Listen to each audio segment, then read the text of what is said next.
자리가 사람을 만들기도 하지만 때로 자리가 사람을 망치기도 합니다. 기회가 주어져서 어떤 자리에 가게 되면 정말 참 잘하는 사람들이 있습니다. 지금까지 재능이 숨겨져 있다가 좋은 기회를 맞이하게 돼서 성실하게 그 자리를 잘 지키며 해나가는 사람들이 있습니다. 이런 사람들 보면 때로는 감당하기 어려울 것 같은데 맡겨진 자리에서 정말 기회가 주어지니까는 보란듯이 잘하는 사람들이 있어요. 기특한 사람들이고 대단한 사람들입니다. 드디어 빛을 발하고 하나님이 주신 기회를 정말 귀하게 쓰고 있구나, 그런 생각을 할 때가 있어요. 하지만 또 어떤 사람은 자리가 사람을 망치는 경우도 있습니다. 처음에는 그런 사람이 아니었는데 흔히 하는 말로 높은 자리에 가게 되니까는 첫 마음을 잃어버리는 사람들도 많이 있습니다. 그렇지 않았던 사람이 분명한데 이전의 좋은 모습은 다 사라지고 점점 못난 모습으로 변해져 가는 사람들을 종종 보게 됩니다. 안타까운 거죠. 좋은 기회가 주어졌는데, 좋은 자리에 갔는데 오히려 그 자리가, 그 기회가 그 사람의 삶을 망치고 있는 것은 아닌가. 그럴 때 그런 생각 듭니다. 차라리 저 자리에 가지 않는 게 좋았을 텐데, 차라리 그 위치에 가지 않는 것이 그의 영혼에, 그의 삶에 더 좋았을 텐데, 그런 마음 들 때가 있습니다. 여러분, 우리가 자리를 탓하는 것은 어리석은 일입니다. 그 자리가 그 사람을 망친 것이 아니라 그 사람이 자기 자리를, 자기 본인 스스로를 지키지 못한 것이에요. 전 우리 밑쪽의 성도들이 자리 때문에 망하는 것이 아니라 하나님이 주신 기회가 있다면 그 기회에 여러분의 속에 있는 하나님의 은혜와 은사를 드러낼 수 있는 성숙한 분들이 되길 주님의 이름으로 축복합니다. 오늘 말씀 보게 되면 사울이라는 사람이 딱 그런 경우에 속한 것이 아니었는가 생각하게 되는 거예요. 사울이 왕의 자리에 오르게 되자 오히려 못난 사람이 되었다라고 하는 것입니다. 그는요, 왕이 되기 전까지는 참 겸손한 사람이었습니다. 괜찮은 사람이었다라고 하는 거예요. 그래서 하나님께서 사울을 세우신 거예요. 하나님 보시기에 겸손했던 사람이었고 이스라엘의 초대 왕으로 세우기에 충분한 사람이었기 때문에 하나님께서 그를 왕의 자리에 가져다 놓으셨는데, 그만 안타깝게도 그가 왕의 자리에 오르고 나서 그의 삶이 변했다는 거예요. 점점 더 추락해져 갔다라고 하는 거예요. 왕의 자리에 가기 전에 그는 겸손했지만 왕의 자리에 가게 되자 그는 겸손하지 못했습니다. 왕이 되기 전에 그는 하나님 앞에 신앙의 중심이 바로 선 사람이었지만 왕이 되고 난 이후에 그는 신앙의 중심을 잃어버리고 형식적인 신앙이 되어져 버립니다. 그는 왕이 되기 전에 하나님을 두려워하는 사람이었지만 왕이 되고 난 다음엔 사람을 두려워하는 사람으로 변질돼 버렸다라고 하는 것이에요. 안타까운 일이죠. 속상한 일 아니겠습니까? 사울의 신앙만 놓고 본다면 그의 신앙의 정점이 언제였는가? 아마 왕이 되는 그 순간이 그의 신앙의 정점이 아니었는가 생각하게 됩니다. 왕이 될 바로 그때가 그의 성품에 있어서, 그의 신앙에 있어서, 그의 리더십에 있어서 모든 면에 있어서 정점을 딱 찍었는데 왕이 되고 난 이후에 모든 면에 있어서 추락하기 시작했다라고 하는 거예요. 그의 신앙도 그의 인격도 더 이상 성장하지 못하고 오히려 왕이 된 그 자리에서 그는 못난 사람이 되어져 왔다라고 하는 것이에요. 이런 왕이 되고 나면 더 성장했어야 했어요. 더 성숙해졌어야 했어요. 그의 인격도, 그의 성품도, 그의 리더십도 더 자라가야 하는데 오히려 왕의 자리에서 그는 꺾어졌다라고 하는 것입니다. 이런 반대로 다윗을 한번 생각해 보시기 바랍니다. 다윗은 왕이 되고 나서 여러 가지 어려운 일을 만납니다. 아니, 왕이 되기까지도 참 많은 환란이 있었습니다. 그러나 그는 그때마다 그 환란을 통해서 더 성숙해져 가지 않았습니까? 이런 왕이 되고 나서도 여러 가지 어려운 일을 만났지만 그 어려운 일 때문에 그는 더 성숙하고 깊은 사람으로 자라갔다라고 하는 거예요. 여러분, 특히 다윗이 여러 가지 실수도 하게 됩니다. 우리가 잘 아는 것 같이 다윗은 자기의 충신인 우리아의 아내 밧세바를 범하게 됩니다. 큰 죄를 저지른 거죠. 뿐만 아니라 하나님께서 금하신 이스라엘의 인구를 계수하는 일도 행했습니다. 그로 말미암아 큰 재앙이 이스라엘 가운데 임했던 것이겠죠. 하지만 다윗은 이런 일들을 통해 회개하고 더 하나님 앞에 나아갔다라고 하는 거예요.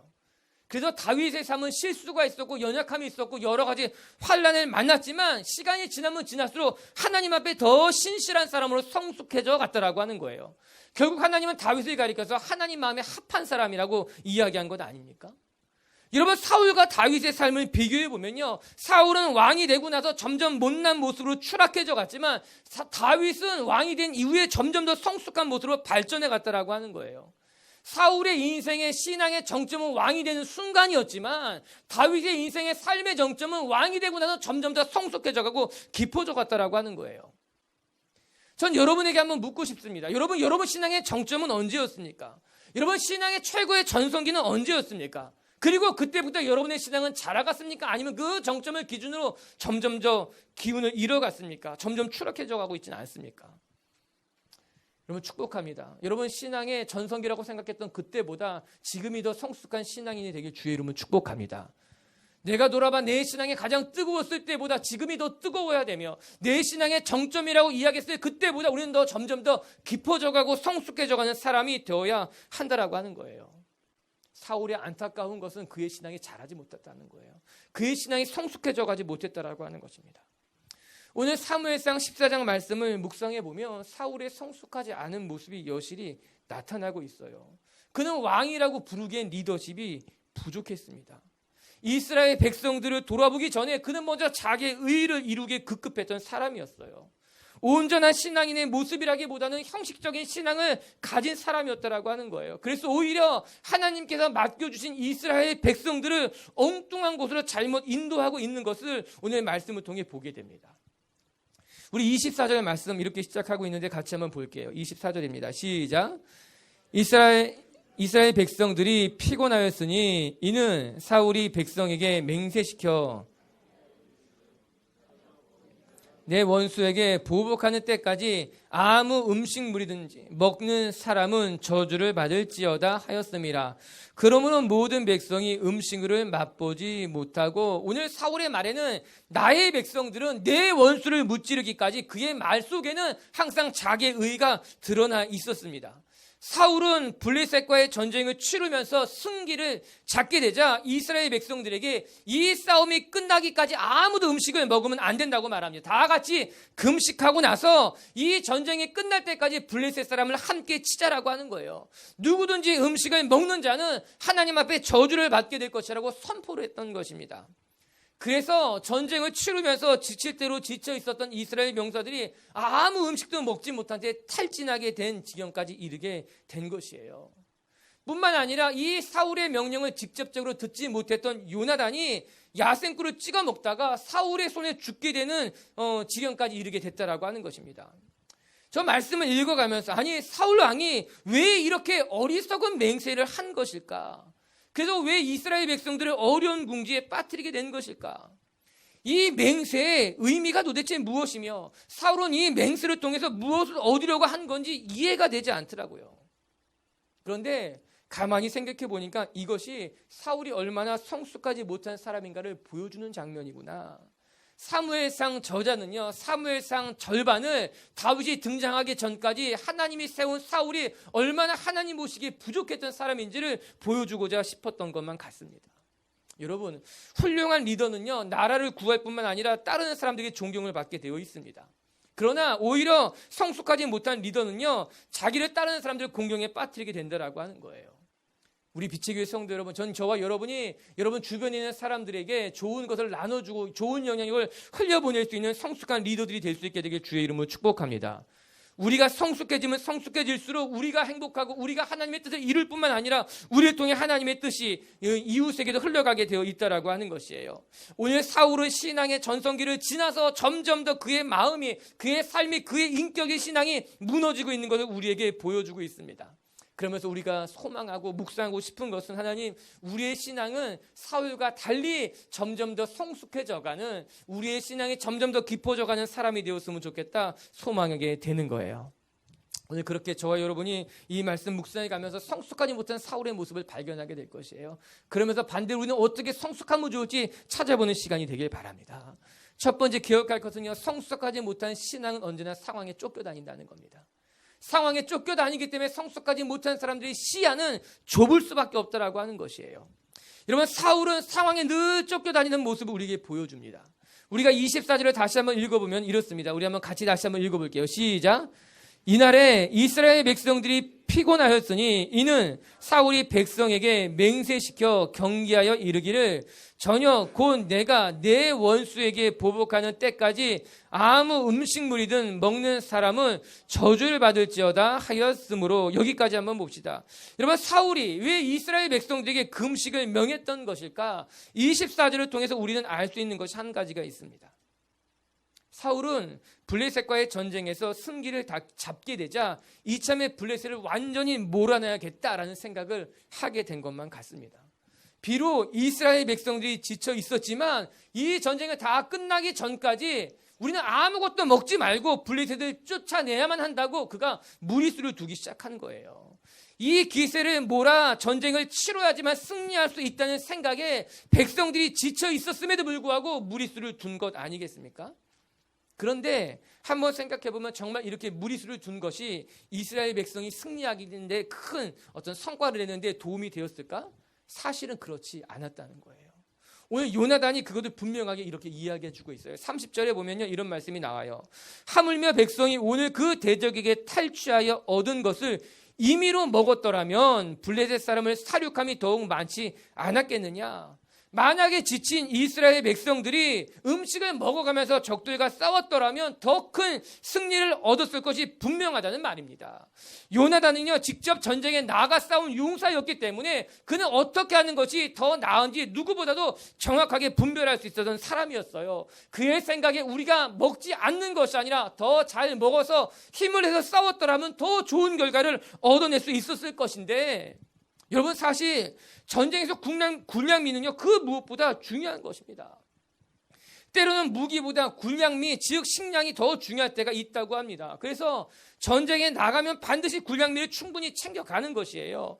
그리고 군량미가 준비되지 못했거나 떨어졌을 때는요, 적군의 가축과 식량도 빼앗아서라도 군인들을 먹여야 된다라고 하는 거예요. 그 정석이라고 하는 거예요, 전쟁에. 그렇다면 사울은 이렇게 당연한 사실을 망각한 채 왜 이스라엘 백성들에게 아무것도 먹지 말고 끝까지 싸워야 한다고 고집하는 것일까요? 이유는 단 하나입니다. 사울이 승리에 너무 집착한 나머지 주변에 아무것도 볼 수 없었다라고 하는 것이에요. 그 주변 상황에 쫓겨서 승리에만 집착했기 때문에 성숙하지 못한 판단을 내리게 됐다라고 하는 것입니다. 그것이 안타까운 것이에요. 여러분, 사울의 눈에는요, 이스라엘 백성들의 지친 모습은 전혀 보이지 않았던 것입니다.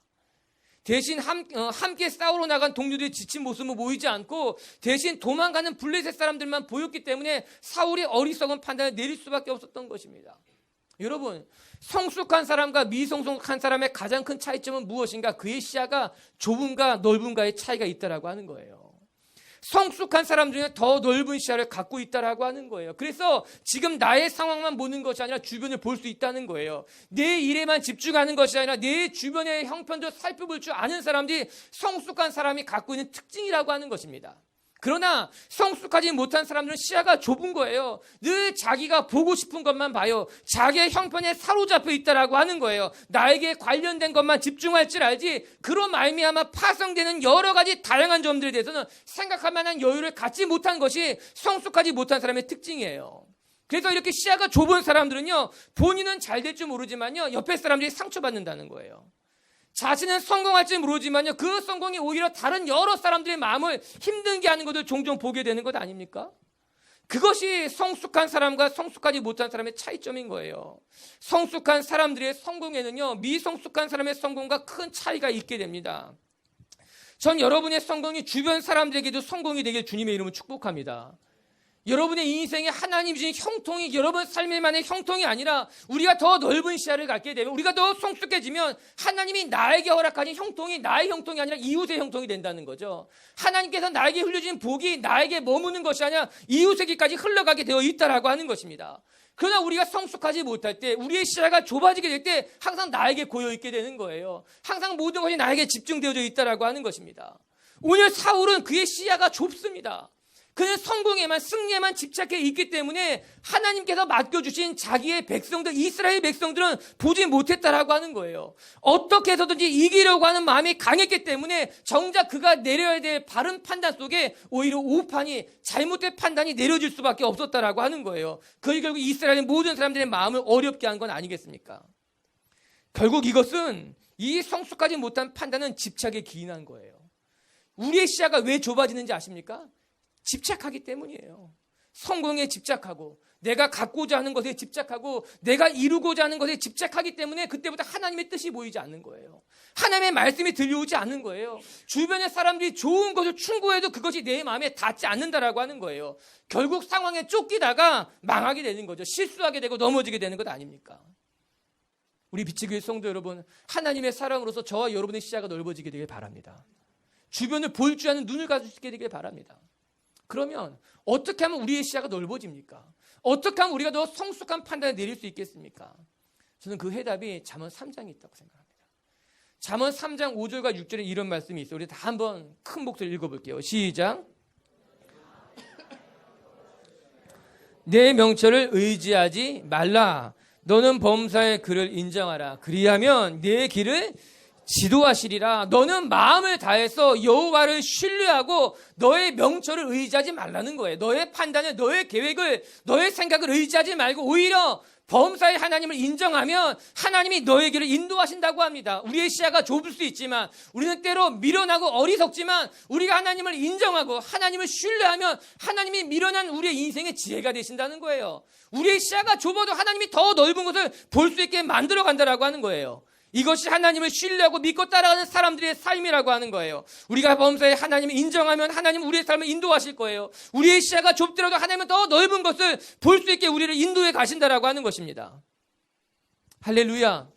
사랑하는 성도 여러분, 성숙한 사람은요, 상황에 쫓기지 않습니다. 항상 주변을 돌아볼 줄 아는 여유를 갖게 됩니다. 더 넓은 시야를 갖기 때문에 그 시야 속에서 하나님의 뜻도 하나님의 말씀도 발견할 수 있게 된다라고 하는 것이죠. 저와 여러분의 신앙이, 우리의 삶이 그렇게 점점 더 성장해 가서 더 넓은 시야를, 성숙한 결정과 판단을 내릴 줄 아는 하나님의 백성들이 되길 주의 이름으로 축복합니다. 두 번째, 오늘 말씀을 통해 또 하나 배울 수 있는 것은 성숙하지 못한 신앙의 두 번째 특징은 언제나 형식적인 신앙으로 변질되기 쉽다는 거예요. 오늘 사울은 왜 이스라엘 전군에 금식을 선포한 것일까? 대부분의 학자들은 이렇게 이야기합니다. 당시 문화에서 종종 전쟁을 승리로 이끌기 위해 종교적인 다짐을 했다는 거예요. 일종의 서원하고도 비슷한 것이죠. 그래서 이 전쟁에 이기기 위해서 때로는 어떤 성행위를 절제하기도 했고 잠을 줄이기도 했으며 또한 희생제사를 드리는 것 등이 행해졌다라고 합니다. 그리고 아마 사울이 그 당시에 블레셋과의 전쟁에서 금식을 선포한 것은 일종의 종교적인 행위가 아니었냐 말하는 학자들이 많다라고 하는 거예요. 즉 하나님 앞에 자신의 헌신을 증표로 보이기 위해서 금식을 내세웠고, 이 금식에는 이 전쟁에서 반드시 이기게 해달라고 하는 사울의 염원이 담겨져 있었다라고 하는 것입니다. 일종의 자기의 의를 드러내면서 하나님 안에 도우심을 바라는 금식이었다라고 하는 거죠. 여러분, 우리도 종종 이럴 때가 있잖아요. 내가 이렇게 헌신하면 하나님께서 내게 응답하실 거야.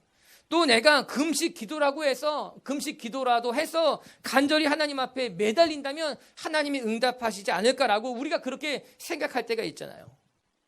물론 이런 간절함이 잘못된 것은 아니라고 저는 생각하게 됩니다. 여러분, 신앙에는 간절함이 필요합니다. 그리고 그렇게 간절히 하나님 앞에 나아갈 때 우리는 하나님의 응답을 경험하기도 하며 하나님의 돌보심을 맛보기도 합니다. 하지만 자칫 잘못하게 되면은 자기의 의를 드러내는 그릇된 신앙으로 이 간절함이 변질될 수 있다라고 하는 거예요. 간절함은 중요하지만 그 간절함에 자칫 잘못하게 되면 자기의 의가 드러날 수 있다라고 하는 것입니다. 오늘 하나님은 이스라엘 백성을 승리하게 하시기로 결정했습니다. 하나님께서 이스라엘에게 승리를 주셨다라고 하는 거예요. 그래서 하나님께서 이 블레셋과의 전쟁에서 승리를 주시기로 결정하셨다면 이스라엘이 금식을 하건 안 하건 그거는 중요한 문제가 되지 않습니다. 이스라엘이 금식을 했다고 해서 이스라엘에게 승리를 주고, 이스라엘이 금식을 안 했다고 해서 하나님이 그 뜻을 돌이켜서 패하게 하실 분은 절대로 아니라고 하는 것이죠. 그러나 사울은 이 하나님을 제대로 이해하지 못했던 것 같아요. 사울의 마음이 달랐다라고 하는 거예요. 사울은 하나님 앞에 자신의 헌신의 의를 드러내고 싶었던 거예요. 그 증표로 그는 이스라엘 전군의 금식을 선포하며 어느 누구도 먹지 말고 우리가 하나님 앞에 나아가자고 이야기한 것 아닙니까? 사랑하는 빛의 교회 성도 여러분, 성숙하지 못한 신앙을 가진 사람의 이 특징 중에 하나, 바로 이 형식적인 신앙이라고 하는 거예요. 눈에 보이고자 하는 신앙인 거죠. 드러내고 싶은 신앙이라고 하는 거예요. 뭔가 내 안에 중심보다는 더 바깥으로 많은 것을 보이고자 하는 이 형식적인 신앙이 우리를 걸려 넘어뜨리게 할 수 있다고 하는 거예요. 여러분, 이런 사울의 형식적인 신앙은요, 14장에서 그 앞절에서 우리 또 한번 찾아볼 수 있어요. 여러분, 우리가 지난주 주일 말씀 생각해 보시면 요나단이 혈혈 단신 적진으로 들어가서 여러 명의 군사, 블레셋 군사를 무찌르지 않았습니까? 그 모습을 멀리서 지켜본 사울이 블레셋 사람들이 쓰러지는 것을 보면서 지금 우리가 나가서 싸우면 블레셋을 이길 수 있겠다는 생각을 하게 됩니다. 이것이 하나님이 주신 기회가 아닌가라는 생각을 하고서는 급히 법궤를 가져오게 합니다. 이스라엘 사람들이 전쟁을 치르기 전에 하나님 앞에 먼저 묻잖아요. 지금이 싸울 때인지, 하나님 지금 싸우면 승리할 수 있겠습니까? 그래서 사울이 블레셋 사람들이 쓰러지는 것을 바라보고 급하게 법궤를 가져오고 제사장에게 하나님 앞에 물어보라고 말합니다. 그게 사무엘상 14장 18절에서 20절까지 나와요. 우리 한번 같이 읽어볼게요. 시작. 사울이 아히야에게 이르되 하나님의 궤를 이리로 가져오라 하니 그때 하나님의 궤가 이스라엘 자손과 함께 있음이니라. 사울이 제사장에게 말할 때에 블레셋 사람들의 진영의 소동이 점점 더한지라. 사울이 제사장에 이르되 내 손을 거두라 하고 사울과 그와 함께한 모든 백성이 모여 전장에 가서 본즉 블레셋 사람들이 각각 칼로 자기의 동물을 침으로 크게 혼란하였더라. 이게 무슨 말입니까? 블레셋 사람들이 쓰러지는 것을 보고 사울이 찬스라고 생각해서 법궤를 가져오라고 한 겁니다. 우리 하나님 앞에 기도하고 이게 하나님의 뜻인지 물어보자라고 한 거예요. 그런데 블레셋 사람들이 막 하나둘씩 죽어가니까는요, 하나님 앞에 묻기보다는 지금이 기회라고 해서 제사장에게 손을 거두라고 말합니다. 지금은 오히려 하나님 앞에 묻기보다는 나가서 싸우겠다라고 하는 거예요. 드리던 제사를 멈추고 지금 나가 싸우자는 거예요. 사울이 재밌는 사람입니다. 전쟁에 나가기 앞서서 하나님의 뜻을 물어보자고 법궤를 가져오라고 말했지만 상황이 급하게 돌아가니까, 또 우리가 이길 것 같으니까는 제사를 멈추라고 말합니다. 제사하지 말고 당장 나가서 싸우자라고 하는 거예요. 원칙이 없는 사람이죠. 정말 신앙을 가진 사람인가 물어볼 수밖에 없다라고 하는 거예요. 사울의 신앙은 형식적인 신앙이었던 것만 같습니다. 평상시에는 하나님의 뜻을 찾고 믿음이 있는 것 같았지만 상황이 급하게 돌아가니까 하나님의 뜻이 중요하지 않았던 겁니다. 굳이 하나님의 뜻을 물어보기보다는 일단 이 상황부터 넘겨야 된다고 생각했던 것이 사울의 신앙이었던 거예요. 여러분, 성숙한 사람일수록 신앙의 원칙을 중요하게 여깁니다. 그러나 성숙하지 못한 사람들은 신앙의 원칙보단 형식적인 믿음을 따라가게 되죠. 굳고 강한 믿음을 갖기보다는 시시때때로 변하는 사람들, 그런 사람들이 있지 않습니까? 어려운 일을 만나면 원칙이 흔들리게 되고 상황과 환경이 어려워지면 그의 마음까지 흔들리는 사람들, 성숙하지 못한 사람이라고 하는 거예요. 저는 이사야서 26장 3절의 말씀이 생각이 났어요. 우리 한번 같이 읽어보도록 하십시다. 시작. 주께서 심지가 견고한 자를 평강하고 평강하도록 지키시리니 이는 그가 주를 신뢰함이라. 여러분, 여기서 심지가 견고한 사람이라고 하는 것은요, 마음이 한결같다는 것을 이야기하고 있는 것입니다. 한번 하나님을 신뢰하기로 결정했다면 어떠한 일이 있어도 흔들리지 않고 그 마음을 지킬 줄 아는 사람을 가리켜서 우리는 한결같은 사람이다. 하나님께서는 그런 사람을 가리켜서 심지가 굳은 사람이라고 이야기한 것 아닙니까? 그리고 성경은 그런 사람을 하나님이 평강의 평강으로 이끄신다고 이야기하고 있는 것이죠. 오늘 사울은 심지가 굳지 못했던 것 같습니다. 그의 믿음은, 그의 신앙은 때때로 흔들리는 사람이었다라고 하는 것이에요. 그것이 그가 성숙하지 못했다는 증거고 하나님 모시기에 부족했다는 증거라고 하는 것이에요. 여러분, 우리 미치교회 성도 여러분, 전 저와 여러분이 하나님 앞에 심지가 굳은 사람이 될 수 있게 되기를 바랍니다. 상황에 따라서 마음이 바뀌고 원칙이 흔들리는 사람들이 아니라 언제나 신앙의 원칙을 고수하면서 늘 한결같은 마음으로 하나님을 붙들고 살아가게 될 때 우리의 판단은, 우리의 결정은 오판이거나 실수거나 잘못된 것을 결정하지 않게 될 것이에요. 그리고 하나님은 그렇게 신앙의 원칙을 지키는 사람들, 한결같은 사람들을 하나님도 지키시겠다고 약속하고 계신 건 아니겠습니까? 2016년 이제 시작입니다. 전 저와 여러분이 우리 신앙의 원칙을 세우고 그 신앙에 따라 올 한 해도 넉넉히 이기는 한 해가 될 수 있게 되길 주님의 이름으로 축복합니다. 세 번째, 우리가 끝으로 한 가지 묵상할 것은 무엇인가? 여러분, 성숙하지 못한 신앙을 가진 사람들은 오히려 우리 주변에 있는 사람들을 그릇된 길로 인도하기 쉽다는 거예요.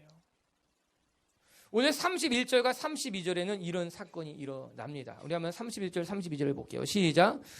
그날에 백성이 믹바스에서부터 아얄론에 이르기까지 블레셋 사람들을 쳤으므로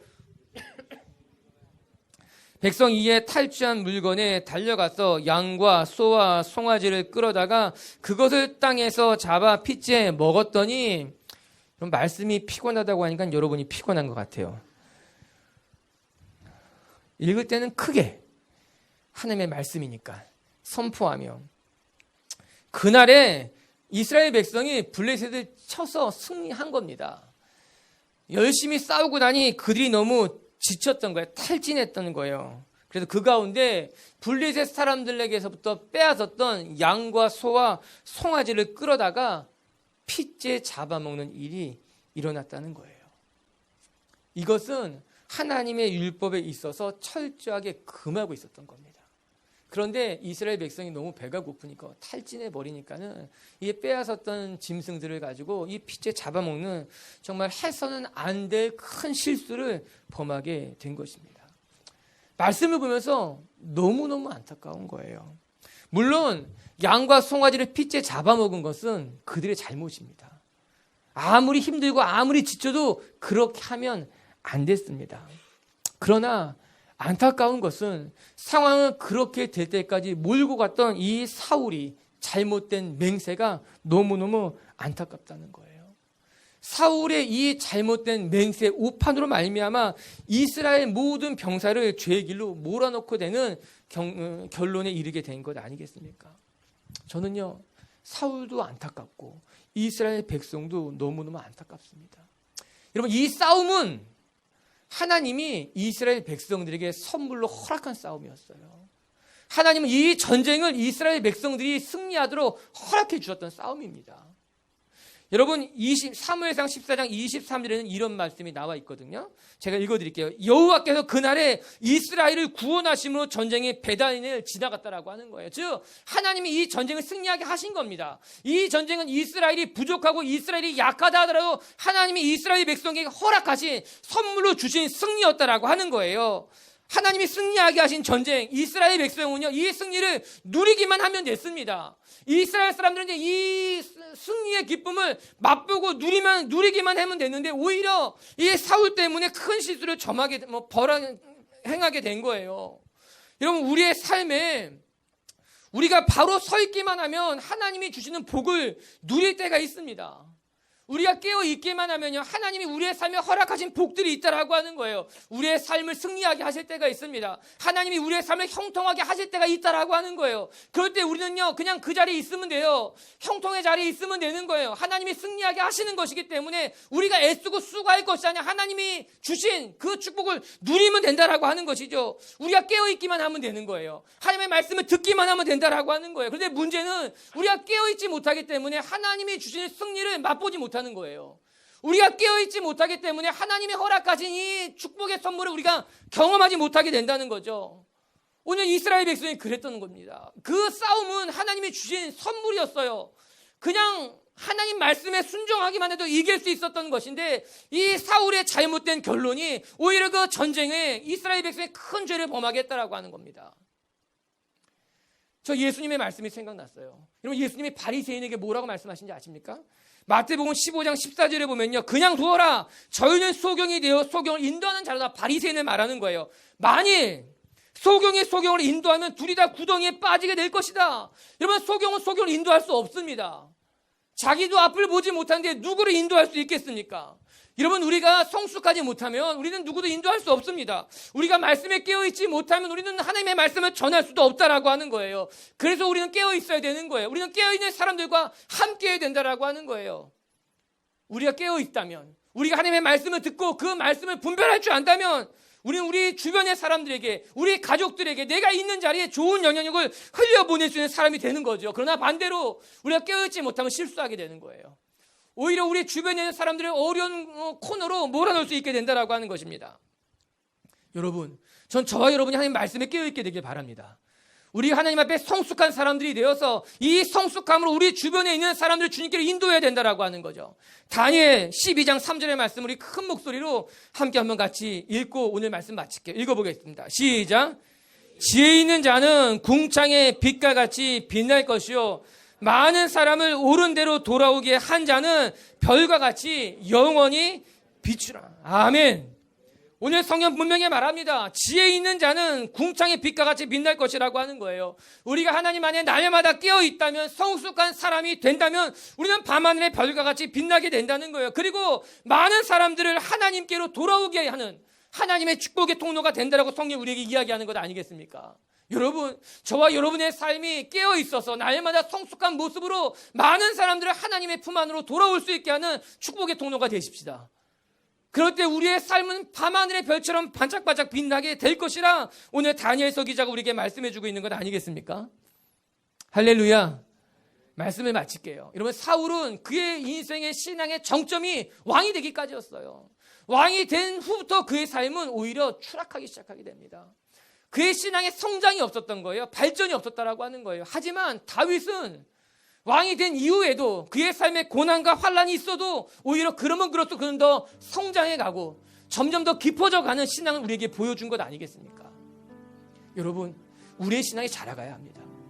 우리의 신앙이 시간이 지나면 지날수록 더 성숙해져 가고 성장해져 가야 된다라고 하는 거예요.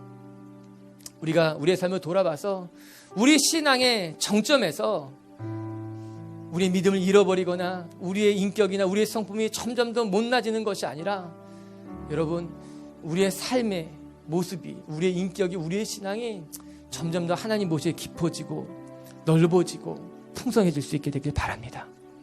첫 번째, 성숙하지 못한 신앙은 언제나 상황에 쫓긴다는 거예요. 시야가 좁아질 수밖에 없다는 겁니다. 그러나 하나님의 사람은 상황에 쫓기지 않고 원칙을 중요하게 여기며 시야가 넓어지게 된다라고 하는 거예요. 저는 우리 미추교회 성도들의 신앙이 여러분의 시야가 더 넓어지고 성숙해진 성숙한 사람들이 될 수 있게 되길 바랍니다. 그리고 두 번째, 성숙하지 못한 신앙은 언제나 형식적으로 변질되기 쉽습니다. 원칙을 잃어버리고 그때그때 필요한 것에 따라 흔들릴 수밖에 없다라고 하는 거죠. 그러나 심지가 굳은 자는 하나님께서 지키신다고 말씀하는 것 아니겠습니까? 우리 미치교회 성도 여러분, 우리의 심지가 굳어서 한결같이 우리의 신앙이 그렇게 자라갈 수 있었으면 좋겠어요. 그리고 세 번째, 성숙하지 못한 신앙은 사람들을 그릇된 길로 빠뜨립니다. 하나님 우리를 형통하게 하신다면 우리만 형통한 것이 아니라 우리 주변의 사람들까지도 좋은 길로 인도할 수 있는 저와 여러분이 되었으면 좋겠습니다.